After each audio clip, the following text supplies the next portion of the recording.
Be sure to check out the Cemetery Podcast website at thefuneralsource.org/cemetery-podcast. All right, welcome back to the show.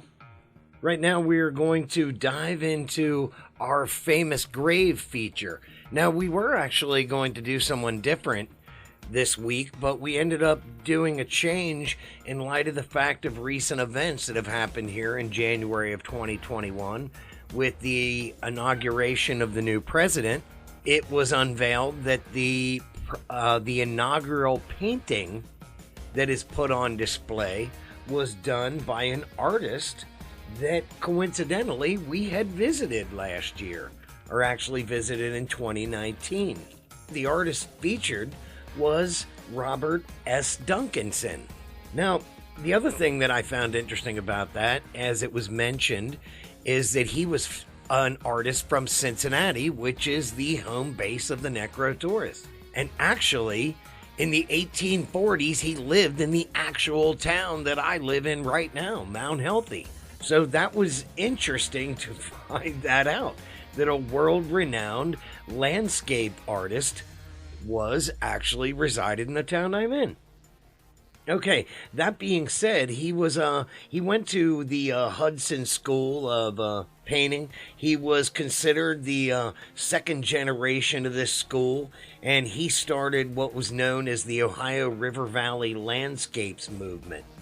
Now, his work was becoming recognized, and in 1850, he painted the entrance foyer for Nicholas Longworth, who is a well-to-do Cincinnatian.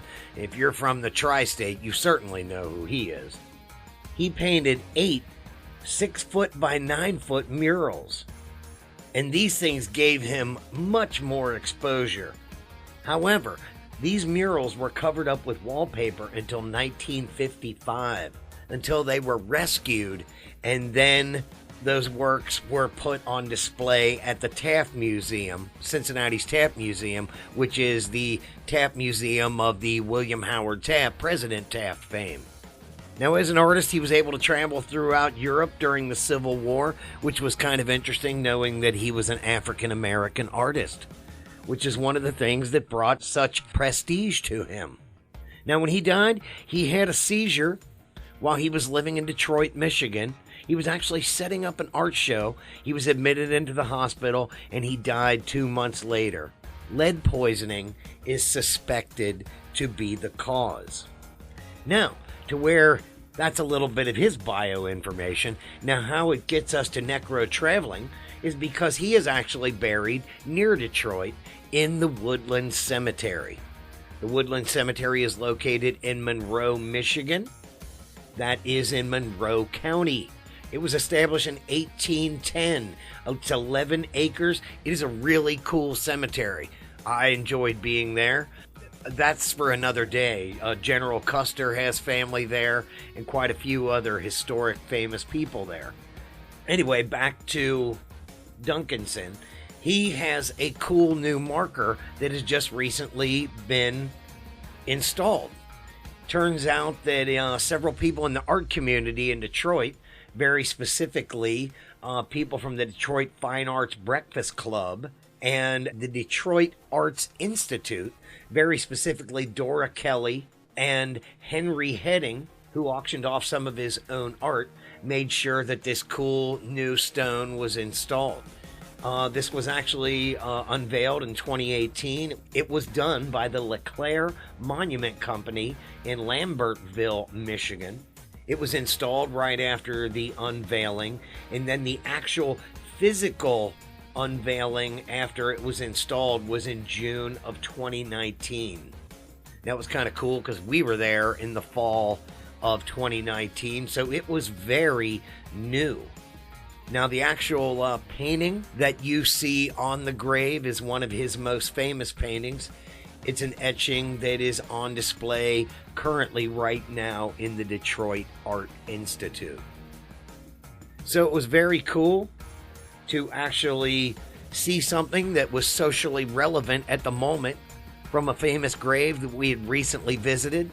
So if you are looking at looking for a place that's slightly off the beaten path while visiting some of the major cemeteries in the Detroit area, we strongly suggest you go to the Woodland Cemetery to visit painter extraordinaire Robert Duncanson.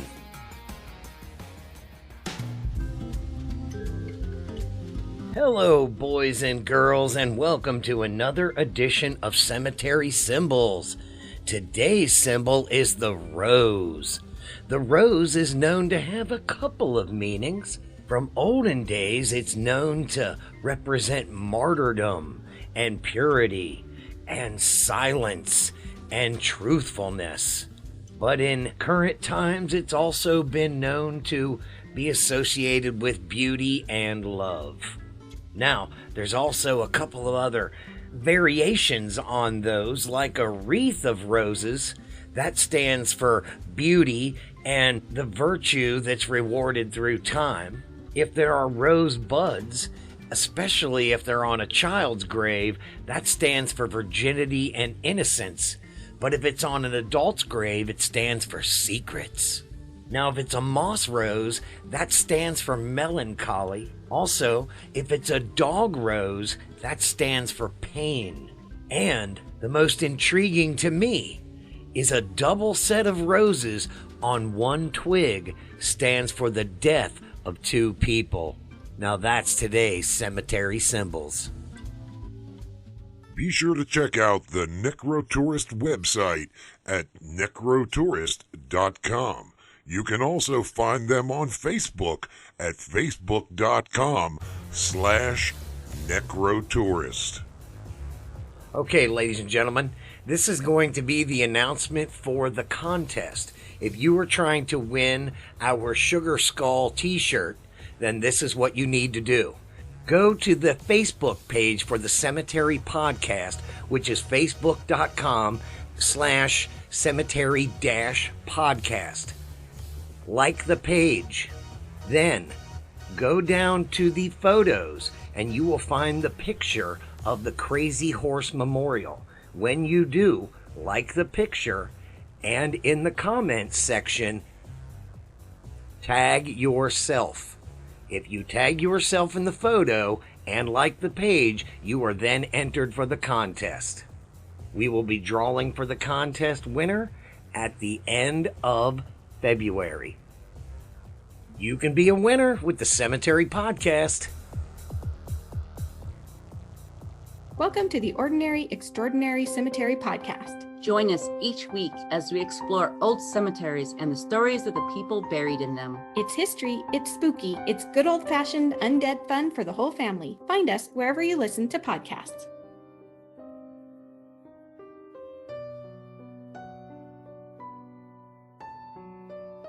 Okay, welcome back to the show. Now, this is one of those tales I've been wanting to tell for quite some time. This is while we were on our Chicago, Illinois trip. And we decided to track down and stop at several haunted cemeteries along the way. Now, of course, while we were in the Chicago area, it was necessary to go to what many say arguably is the most haunted cemetery in America. And it is none other than the Bachelors Grove Cemetery. Now let me give you a little background and then I will tell you about our experience there.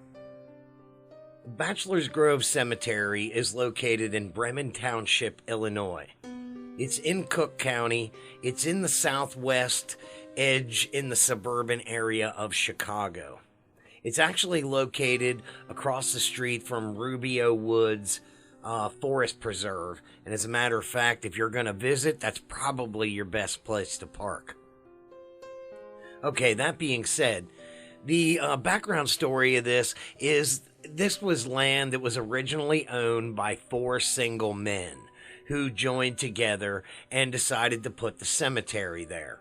This happened around the early 1800s, and they then had the first burials there around 1836. Now, there are approximately 82 lots and 200 graves, but many of the graves were never actually sold and or used. Now, on to the scarier facts. Reportedly, it is the most haunted cemetery in Illinois, if not in the country, as I said. There have been various stories associated with this cemetery, and it has been the subject of many paranormal groups and has also been visited by many paranormal television shows. This is also the location of one of the famed Ladies in White, and this one is allegedly holding her child, and that is one of the most enduring legends of the place. Now, of course, there's some other common ones, like orbs and noises, and there's been various apparitions. There was also a black dog that was reported back in the 1980s, but it disappeared as you approach the cemetery. Now, speaking of disappearing things as you approach the cemetery, it's also been said that on moonlit nights, you can see a house through the cemetery that disappears as you approach the gates as well. Now, in recent years, there have been people who have done excavation work in the pond that's adjacent to the cemetery, and they have found grave markers that are in there. So there's still more history to be learned. But I can also tell you, back in the day, this cemetery was legendary in the early 1900s during the gangster and mobster days for being a place where bodies were dumped, because it was in the outskirts of nowhere, yet it was close to major roads. So allegedly, there's a lot of bodies in this place. We don't know this for sure. Hopefully these excavation plans in the future might reveal some more of these. Now, a lot of people say that this place is haunted, and I'm going to tell you that when we were there, I think that I'm of the mindset, and I feel this way, and you guys will soon learn, that I kind of feel if you're going to haunt someplace as a spirit, I think the cemetery is going to be the last place you're going to be. That's not where your spirit is, that's just where your body is. So that being said, if the mob was dumping bodies here, I can understand why there might possibly be spirits there, because these people were freshly killed and their bodies were dumped there. Okay, on to my personal experience. So we arrive at dawn, just as the sun is barely coming up. I start to walk down the area that it takes to get there, which is probably about a quarter mile from the edge of the walkway till you get to the actual cemetery itself. Now let me tell you, it's all overgrown woods, trees, bushes. The path is very distinct, but it's very overgrown. And I really understand why, when people are going down this path at night, I can understand this place might be terrifying, because I was going down it at dawn and it was still a little eerie that you're hearing twigs snap off in the edges and what sounded like creatures scurrying around. And this is happening at night. I'm sure this could be terrifying, especially if you're under the influence of whatever your preferred choice is. So, as I'm walking down, suddenly I begin to get a chill that starts going down my spine as I'm thinking about these things. And the closer I get to the cemetery, the chillier I'm getting. And all I can think at that moment, is it the cemetery? Or is the fact that it's 30 degrees and I left my sweatshirt in the car? Well, let me tell you, I went into the cemetery. I wandered around, took photos like I did, took a photo of every single place or every single grave that was there. I shot them from multiple angles. I went to the graves that are supposed to be the most haunted. I shot many of pictures of those. I did as many angles as I possibly could. When I got home and looked at the photos that I shot, they revealed nothing. So when I left the cemetery, I knew that I had a chill still up my spine. And the moment I got out of the wooded area where it was sunny, the chill went away immediately. Once again, I don't know if this place is haunted.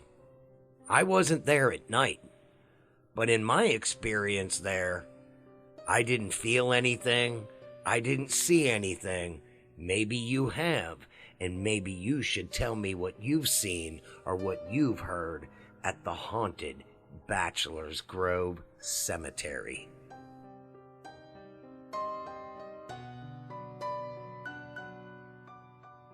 All right, well, I hope you enjoyed the show today.